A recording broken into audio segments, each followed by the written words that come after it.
Okay, so now let's continue on. And this is going to equal the absolute value of R. I'm just going to write this out.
Okay, so now that's what we have. Okay, so now guess what?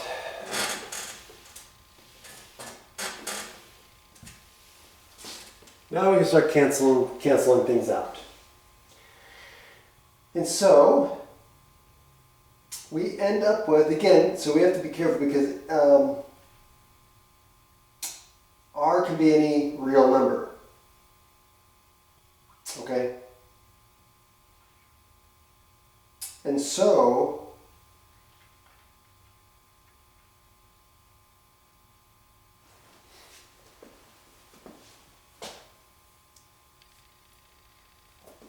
if we combine these, which we can under the operations for absolute value, so we can look at this canceling with this. So we've got n factorial and n plus 1 factorial. So these factors in here, all these factors are going to cancel with the factors in here.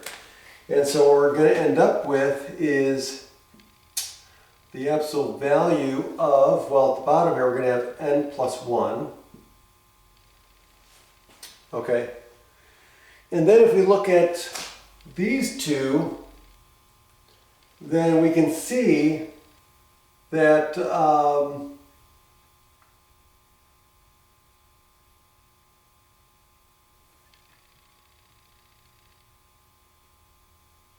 oh, hold on a second, I'm missing something.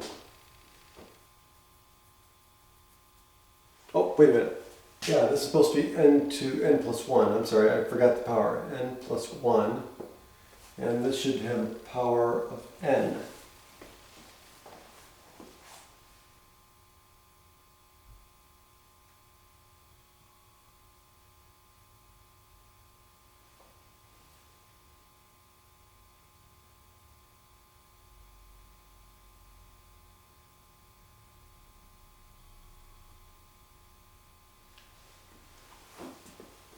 Okay. Yeah, sorry about that. Put that in your notes from the other video when I had this stuff down here. I think I forgot the powers there as well. Because I noticed that the x's should not cancel. And that's when I noticed I was missing something. So now I got n plus 1. Here, all these factors are going to cancel with all these factors except for this one. So I'm going to end up with r minus n on the top.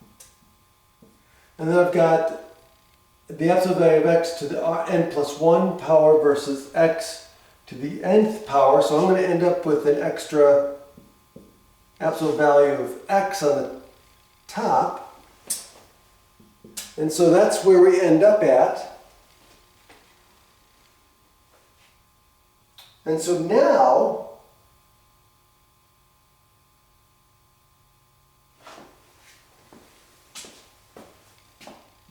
we can just write this as the absolute value of r minus n times the absolute value of x. And then here, you don't need the absolute value of n. So you don't need the absolute value because n goes from 0 to positive infinity. Okay.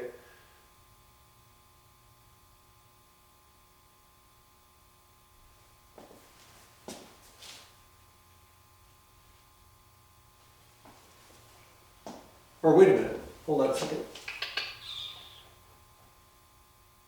Actually, yes we do.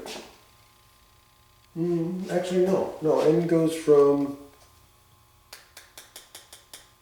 yeah, n goes from 0 to positive infinity. Okay, so now,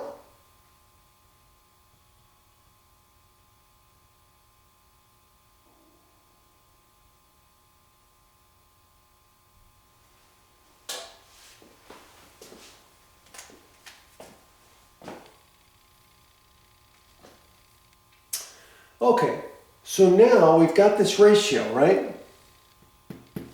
So now the question is, we've got to take the limit of this as n approaches infinity of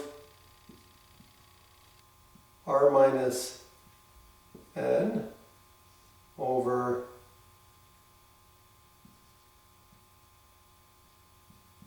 n plus 1.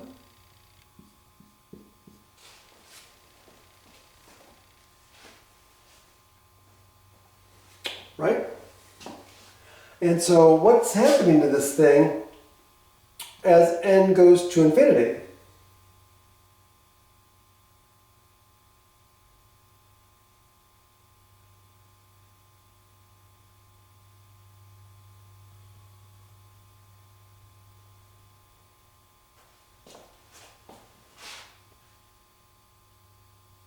Well, it turns out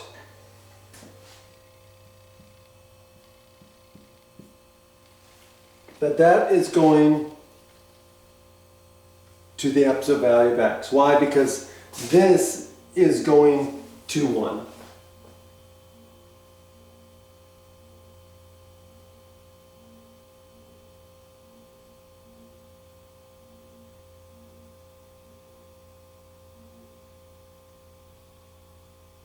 Okay, and so since this is just the absolute value of x, you can pull this out of the limit and then you can deal with this expression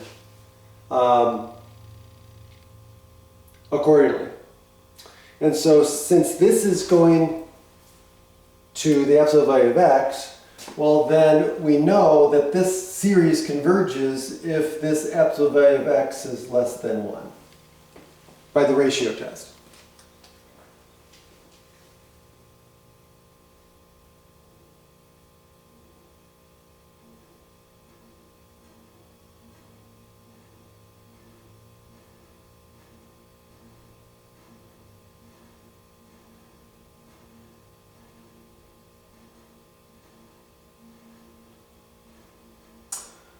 Okay, so what do we conclude from this? We conclude that the interval of convergence for the binomial series is -1 to 1, right?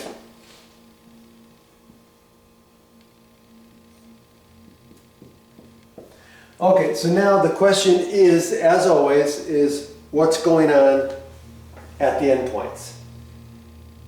Okay, so the behavior at the endpoints depends on r. So it can be shown that for r greater than or equal to 0, right, the series converges at both endpoints.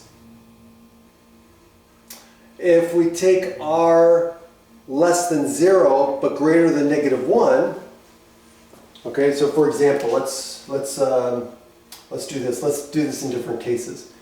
So when r is greater than or equal to 0, then the interval of convergence is going to be this. If r is less than 0, but greater than -1, then what we find is that the series converges at 1 and diverges at -1. So we get this interval of convergence.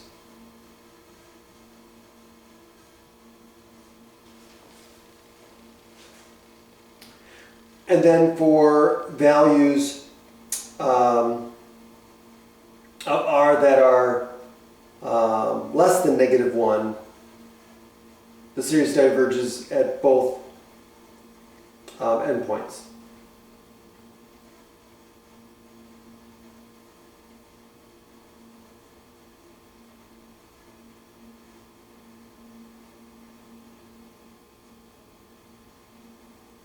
Okay, so if r,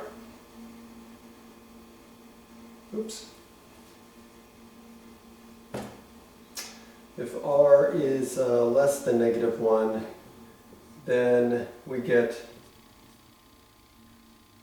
-1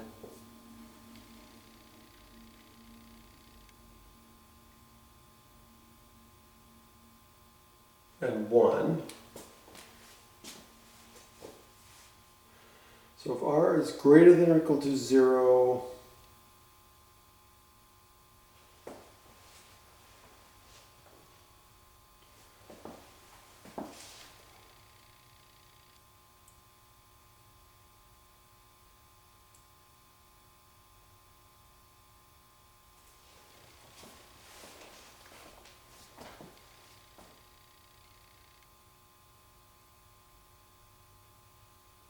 okay. So the binomial series does converge to 1 plus x to the r in the interval -1 to 1 for all real numbers r. But proving this fact and showing that the remainder r sub n of x goes to 0 is going to be difficult, so we're not going to do that in this class. Okay, so the next one we're going to basically introduce the definition, and then we're going to go on. Take care.